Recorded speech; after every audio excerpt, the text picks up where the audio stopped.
Graça e paz seja com todos nós, principalmente com você que nos ouve nesse momento.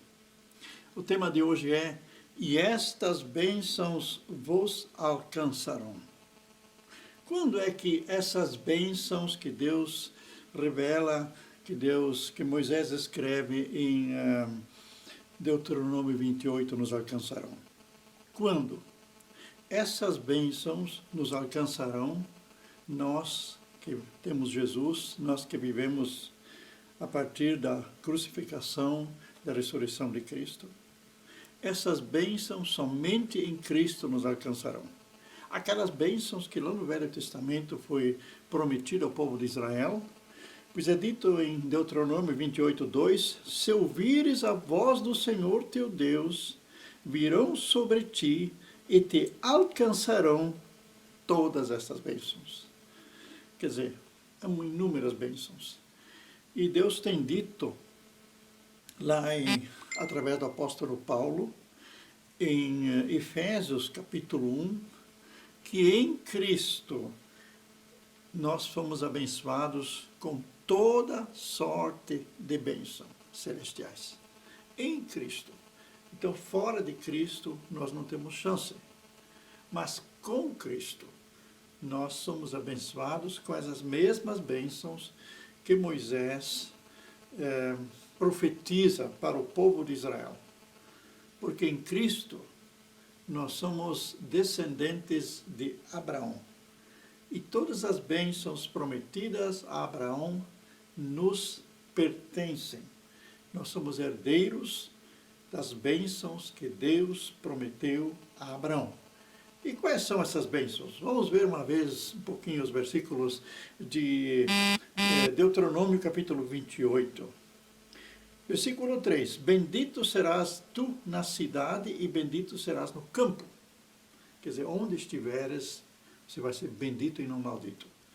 Você vai ser uma bênção. Jesus disse, quem beber dessa água da vida, a água que ele der, do seu interior fluirão rios de água viva.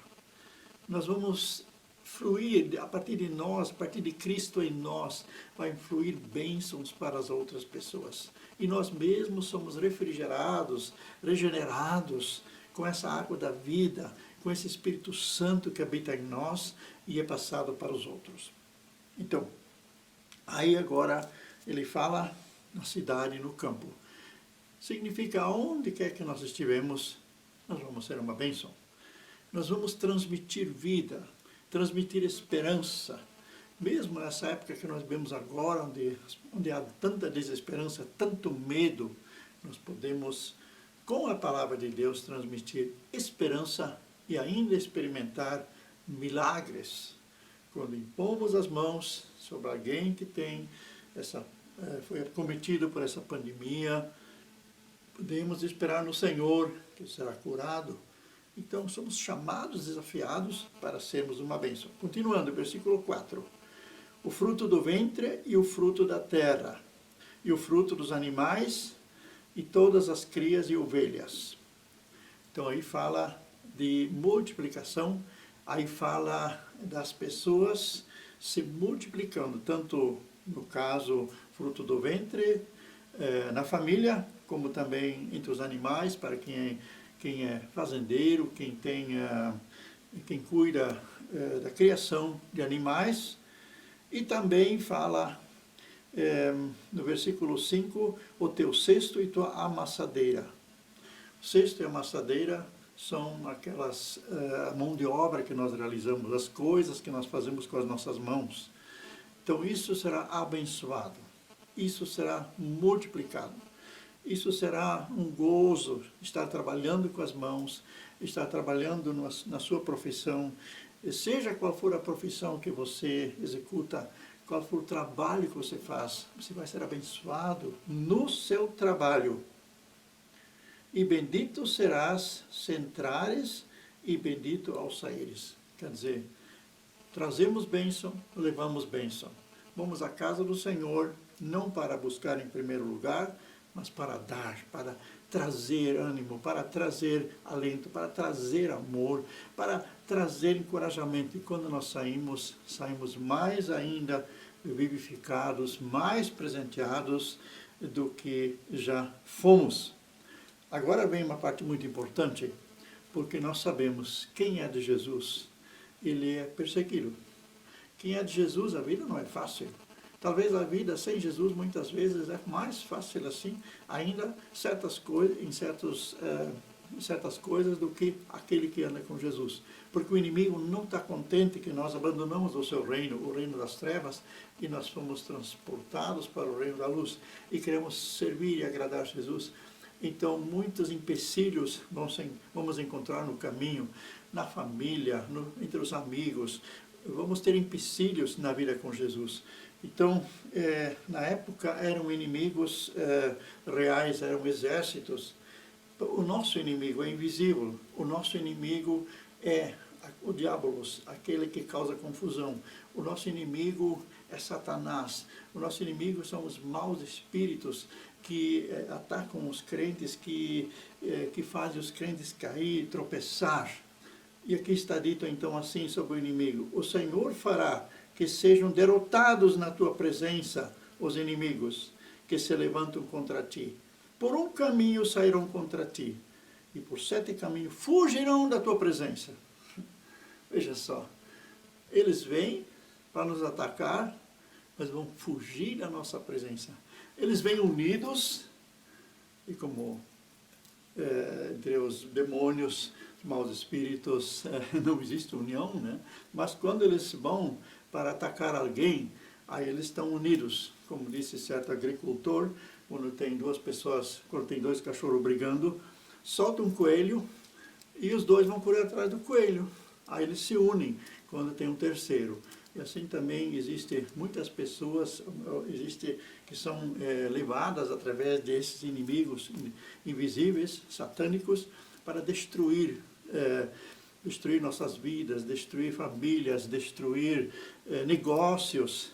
E eles têm um alvo em comum.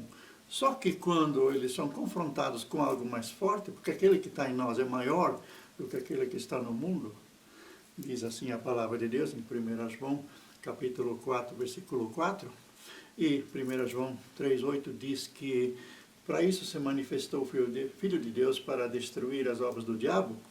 Então significa que quando eles vêm unidos por um caminho e eles saem por 7 caminhos, fugindo da nossa presença.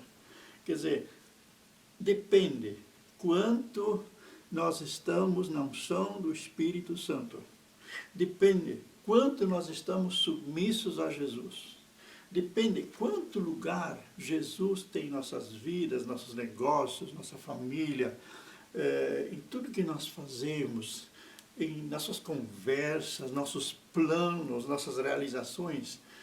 Depende o quanto somos fortes em Cristo, que isso faz o inimigo fugir, não precisa nem mandar embora.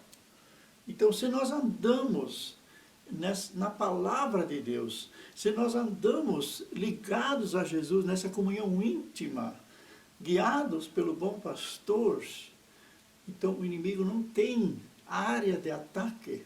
E quando ele não tem área de ataque em nós, nos pensamentos, em nossas atitudes, nas palavras, se ele não consegue ter uma área de ataque, ele foge envergonhado.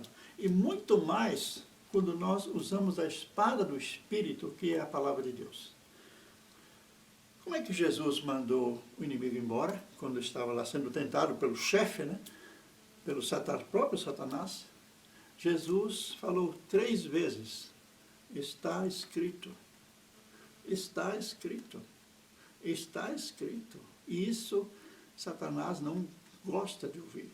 Quando nós nos apegamos à palavra de Deus, quando nós nos firmamos nas promessas de Deus, quando nós fazemos a confissão da palavra, Satanás não aguenta, ele foge. E mesmo as coisas que ele montou para nos destruir, é destruído através dessa nossa convicção em louvar e adorar e confessar o nome de Jesus, o nome acima de todos os nomes. Um exemplo, quando Paulo e Silas foram perseguidos lá em Filipos, por eles terem estragado o negócio lá daqueles artífices que faziam imagens e tinha lá aquela vidente, né? Falsa profeta, que Paulo expeliu o demônio, depois ela não tinha mais poder, daí estragou o negócio deles. O que fizeram? Paulo e Silas foram açoitados pelas autoridades, as autoridades mandaram açoitar.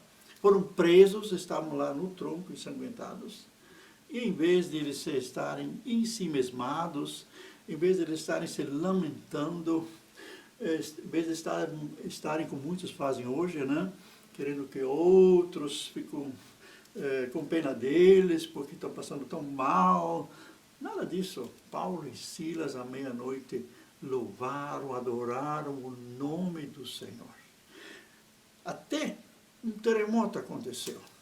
Isso foi tão forte, essa presença do Espírito Santo, a presença dessa unção, que a cadeia rompeu-se, as correntes e tudo que estava amarrando eles, que estava aprisionando eles, caiu por terra. Tão forte era a unção, era o poder de Jesus na vida deles quando eles adoraram. E outra feita também, quando os apóstolos tinham sido interrogados, perseguidos pelas autoridades, a igreja estava orando, e quando pararam de orar, tremeu a terra. Então, aí está o segredo da nossa vitória. Por um caminho eles vieram, e por 7 caminhos eles saem. Mas quais são as outras bênçãos que o Senhor promete aqui? Versículo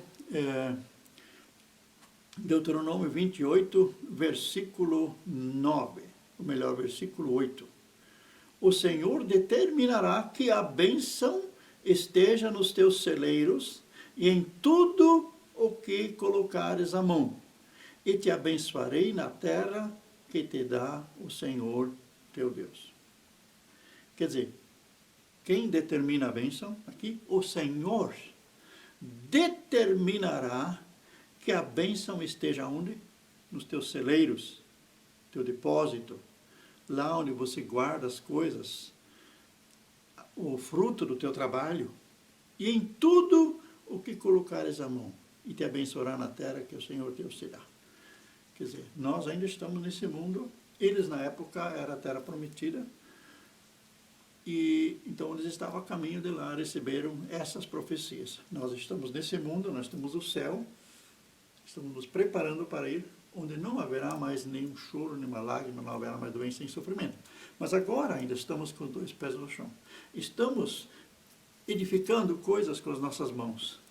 Então, tudo em que colocarmos a mão, diz aqui, tudo em que colocares a mão, e te abençoará na terra que te dá o Senhor teu Deus. Então, vamos viver dessa esperança. Não vamos sempre lamentar o que nós perdemos. Também não vamos ficar desanimados pelo que não deu certo. Depois de muitos erros, a gente tem o acerto. É dito que um famoso cientista, aquele que inventou aquela vacina SAVE para a poliomielite, ele tinha 200 desacertos, e só quando fez o teste de número 201 é que funcionou. As pessoas perguntaram, mas o senhor não perdeu a calma, o senhor não desistiu, o senhor não entristeceu com tanta derrota que houve, que não dava certo 200 vezes? Não, tudo contribuiu para que nessa vez, na vez 201, dava certo. E assim é a nossa vida. Então, o crente que confia, o crente que se sabe amado pelo Pai, o crente cheio do Espírito Santo, ele não desiste, mesmo que erra. Tem pessoas que não fazem nada porque estão com medo de errar. Então, eles não querem envergonhar o nome do Senhor Jesus, não querem envergonhar, talvez, a sua igreja, então não fazem nada, melhor não fazer nada, para ninguém apontar o dedo. Mas a gente aprende com tantas vezes que a gente luta e não conseguiu fazer, a próxima vez vai fazer melhor. Outro grande líder foi perguntado se ele se lembra de algum dia que foi o dia da vitória na sua vida, a maior vitória. Eu disse quando eu reprovei, quando eu estava saindo do primário, segundo grau, eu reprovei um ano. Essa foi a minha maior vitória. Porque naquele ano que eu repeti, eu pude refazer tanta coisa. E isso o levou para cima. Então, vamos estar confiando, olhando as promessas. O Paulo, quando ele foi questionado por causa da perfeição, ele mesmo escreve lá em Filipenses, eu não me julgo perfeito, mas eu estou buscando a perfeição. Mas ele diz, uma coisa eu faço, esquecendo-me das coisas que para trás ficam e avanço para aquelas que diante de mim estão. Então, temos que ter esse posicionamento. Cada dia é um novo dia. Cada dia é um dia que o Senhor dá. A Bíblia diz, alegramos-nos nele. Esse é o dia que o Senhor fez. Podemos até na noite anterior já proclamar para o novo dia um dia de vitória. E o Senhor nos vai guiar na sua palavra, nos sonhos. O Senhor nos vai guiar na nossa meditação, na nossa oração, que isto aconteça. Então, onde colocarmos a nossa mão, estará essa bênção. Versículo 9, o Senhor te constituirá para si um povo santo, como tem jurado, quando guardares os mandamentos do Senhor, teu Deus, e andares nos seus caminhos. Então, nós vamos ser um povo separado para Deus. Então, o mal, as tentações, a destruição, não terá força em nós. Somos um povo separado para Deus, marcado por Deus, se nós andarmos na comunhão com a palavra. Se nós obedecermos aos mandamentos, não somos salvos pelos mandamentos, mas os mandamentos são para nós uma regra de como nos conduzir. E Jesus resumiu eles, amarás o teu Deus de todo o teu coração e o teu próximo como a ti mesmo. Então temos lá o resumo dos mandamentos e todos os imperativos na palavra de Deus são para nós experimentarmos nessa caminhada o agir de Deus. Então, todos os imperativos da palavra de Deus são sempre de novo um imperativo para fazermos aquilo que o Senhor está esperando de nós. E quanto nós fazemos, enquanto colocamos a mão, é que se manifesta o seu poder para o realizar. Porque é o Senhor que efetua tanto o querer, a disposição em nós, como o realizar. Então não é obra nossa, é obra dele. Paulo disse, eu estou crucificado com Cristo. Já não sou eu quem vivo, mas Cristo vive em mim. Então quem faz a obra é Cristo em mim. É o poder de Deus, é o poder do Espírito Santo. Eu apenas preciso me dispor, e mesmo para me dispor, é o Senhor que me motiva. O Senhor, Filipenses também diz isso, efetua em mim tanto o querer como o realizar. A perspectiva, o plano, o sonho, a vontade, não é de mim próprio, porque eu fui crucificado com Cristo. Mas Cristo vive em mim, então Ele que efetua o querer e o realizar. Mas continuando ainda, tanta bênção ainda. Então o versículo 9 nós já vimos, agora vamos ver Deuteronômio 28, versículo 10. E todos os povos da terra verão que és chamado pelo nome do Senhor e terão medo de ti. Tem gente que não se aproxima mais de ti. Nós tivemos um caso de uma irmã que toda quarta-feira ela vinha num processo de libertação. Toda vez que ela vinha na quarta-feira, ela trazia bastante coisas que ela praticava no esoterismo. Praticamente limpou a casa, toda quarta-feira trazia mais coisas. E toda vez que entregava essas coisas, essa irmã manifestava um mau espírito, e nós tínhamos que expulsar o espírito de tantos demônios que tinha.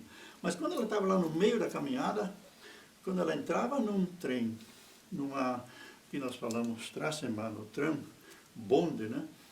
Quando alguém entrava no vagão que ela estava, e era uma pessoa que estava possessa ou comprometida com maus espíritos, a pessoa não conseguia chegar perto dela, saía correndo, ia para outro vagão. Então, eles têm medo de ti. Então, vai ter amizades, se você vive assim com Jesus, vai ter amizades que vão se afastar de ti. Vai ter gente que não vai mais ligar para você. Mas, em contrapartida, vai ter pessoas que vão confiar em ti e que buscam a tua ajuda e que buscam o teu auxílio e querem a vida que você tem. Então, sempre de novo vai ser um divisor de águas o que você é. Porque a palavra de Deus, lá diz em Hebreus, que ela é como uma espada de dois gumes. Ela corta, ela divide a alma e o espírito. Então, as coisas carnais e as coisas espirituais. Quanto mais palavra, mais unção, mais Jesus em nossa vida, mais vai haver essa separação. Tem gente que se afasta de nós por algum tempo. Depois, eles enxergam que realmente a gente tinha razão, eles vêm nos procurar. Como diz também Apocalipse, capítulo 3, aqueles que são da escola de Satanás, eles virão, se ajoelharão diante de ti e reconhecerão que o Senhor te amou. Então tem tudo isso que o Senhor faz a nosso favor. Continuando ainda o versículo 11, e o Senhor te dará abundância de bens, o fruto do ventre, fruto dos teus animais, o fruto no teu solo, na terra em que o Senhor te der. Então, a nossa profissão, todo o nosso trabalho será frutífero, como também a nossa família. Podemos dizer, teremos frutos naturais, que são a família, mas também teremos frutos espirituais, a família de Jesus. Muitos têm muitos filhos espirituais, que eles são mãe ou pai, e que buscam o seu conselho. Então o Senhor faz com que nós somos frutíferos na vida dessas pessoas. E o versículo 12 diz, o Senhor te abrirá o seu bom tesouro do céu para te dar chuva à tua terra no seu tempo e para abençoar toda a obra das tuas mãos e emprestarás a muita gente, mas tu não vai tomar emprestado. Então nós temos experiência no nosso trabalho, ministério no passado, quando trabalhávamos entre agricultores, que aqueles que davam o dízimo para o Senhor, os vizinhos gananciosos que não eram cristãos, eles sofriam, as colheitas sofriam por causa da seca. E aquele vizinho que dava o dízimo, ele fazia a experiência de que a sua colheita não frustrou, porque ele dava o dízimo de todo saco de soja, de toda a colheita da soja ou do trigo para o Senhor. Então o Senhor honra os seus e Ele abrirá então o bom tesouro, haverá chuva a seu tempo e quem sabe também podemos confiar aqui contra uma praga de gafanhotos que tem assolado talvez muitos irmãos nossos também no sul, na América do Sul, não sei até que ponto tem atingido também nossos irmãos no Rio Grande do Sul, mas também tem uma promessa em Joel que diz que o Senhor vai repor o que os gafanhotos comeram. Quer dizer, mesmo que possa acontecer algo que acontece para todos, mas o Senhor olha para os seus e recompõe aquilo em bênçãos o que os gafanhotos comeram. E finalizando, vamos ainda ler os versículos 13 e 14, o Senhor te porá por cabeça e não por cauda, e só estarás em cima e não embaixo, se obedeceres aos mandamentos do Senhor teu Deus, que hoje te ordeno para os guardar e cumprir. E não desviarás de todas as palavras que hoje te ordeno, nem para a direita, nem para a esquerda, seguindo outros deuses para os servires. Então, aqueles que antes eram capacho dos outros, de repente se tornam cabeça. Se tornam líderes, sem que eles anseiam por isso. Mas o Senhor os coloca então como líder. Caso de José, José tinha sonhos, ele falou sobre os seus sonhos, mas isso trouxe o ódio dos irmãos. E aí ele teve que passar por um caminho muito triste, dificultoso, sofreu muito, foi desprezado, mas lá no final, ele era o cabeça. E ele salvou da fome um país inteiro, mas ainda toda a sua família. E assim pode acontecer, aquele crente desprezado, aquela pessoa que não é vista, e de repente o Senhor coloca como líder. Como os outros vão buscar auxílio e entendimento, e não vai estar sendo cauda, mas a cabeça, não vai estar por baixo, mas vai estar por cima. Não significa que ele é um dominante, mas um servo. Jesus também foi servo, um servo vitorioso. Parecia que ele estava por baixo, mas ele estava por cima, porque Deus o exaltou e colocou acima, ele deu um nome que está acima de todos os nomes. Então quero deixar essa palavra de encorajamento na situação que você se encontra na luta, quando tudo quer se ofuscar diante de ti, você não vê mais saída. Que o Senhor te abençoe, te dê a sua graça e você possa viver uma vida vitoriosa em nome de Jesus. Amém.